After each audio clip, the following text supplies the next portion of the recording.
मागण्यांना घेऊन विद्यार्थ्यांच्या मागण्यांना घेऊन आलो आणि त्यासाठी मंत्री भेटत नाहीये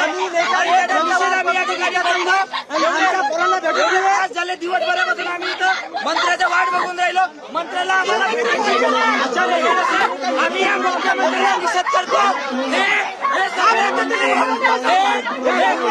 मुर्दाबाद मुर्दाबाद दादा मुके होश में आए दादा मुके होश में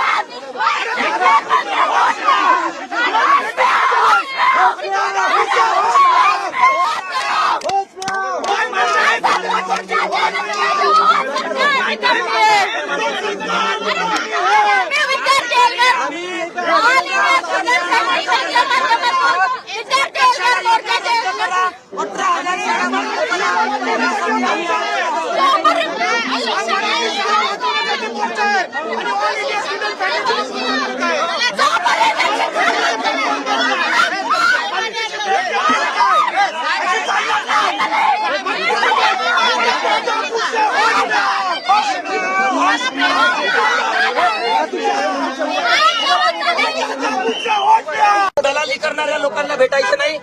आता ज्या पद्धतीनं ऑल इंडिया स्टुडंट फेडरेशन विद्यार्थ्याची मागणी घेऊन या ठिकाणी आम्ही आलो. अरे आम्ही किडे माकोडे आहोत का? आम्ही किडे माकोडे आहोत का? आम्हाला ज्या पद्धतीनं या ठिकाणी वागणूक दिली 4-5 तास त्याचे थांबवून ठेवला आणि आता म्हणतात की मंत्र्यासोबत फोटो काढायला निघा. आम्ही फोटो काढायला नाही आलो. आम्ही मंत्र्यांशी चर्चा करायला आलो. महाराष्ट्रातील 18,000 शाळा वाचवण्यासाठी आलो. 65,000 सरकारी शाळा दत्तक शाळा योजनेच्या नावाखाली जे कॉर्पोरेटला देण्याचा या सरकारचा डाव आहे, जे दलाली करतात, ज्या शाळांच्या जमिनीवर यांचा डोळा आहे, त्याला वाचवण्यासाठी हा ऑल इंडिया स्टुडंट फेडरेशनचा झेंडा घेऊन आम्ही या ठिकाणी आलो आहे. मी कॉम्रेड वैभव चोपकर, राज्य अध्यक्ष ऑल इंडिया स्टुडंट फेडरेशन. मुर्दाबाद मुर्दाबाद बदल दो ताज बदल दो. आता आमच्या विद्यार्थिनी कार्यकर्त्यांना पोलिसांनी आत घेऊन गेलेले आहेत. जोपर्यंत आमच्या कार्यकर्त्यांना ते सोडणार नाही, जोपर्यंत आमच्या कार्यकर्त्यांना ते सोडणार नाही, तोपर्यंत या गेटवर हलणार नाही. तुम्हाला जेलमध्ये घालायचं असेल तर घाला, आम्ही तयार आहोत. आम्ही तयार आहोत.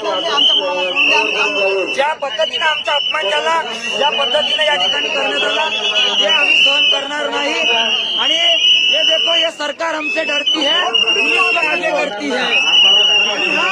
अरे भ्रष्टाचारी सरकार हाय हाय.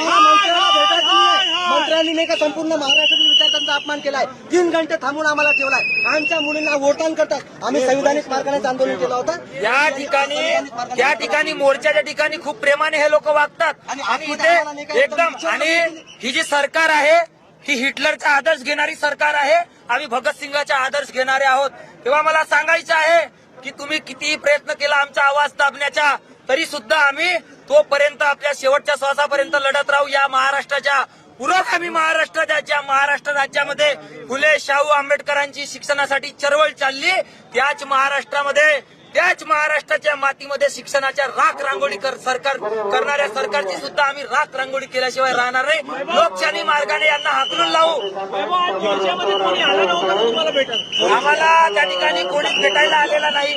आमच्या डेलिगेशन या ठिकाणी आला, यांनी 4 तास आम्हाला बसवून ठेवलं आणि आता म्हणतात की मंत्र्यांसोबत फोटो घ्या. फोटोसाठी आलो का आम्ही? आणि म्हणून त्याचा निषेध या ठिकाणी आम्ही व्यक्त करत आहोत.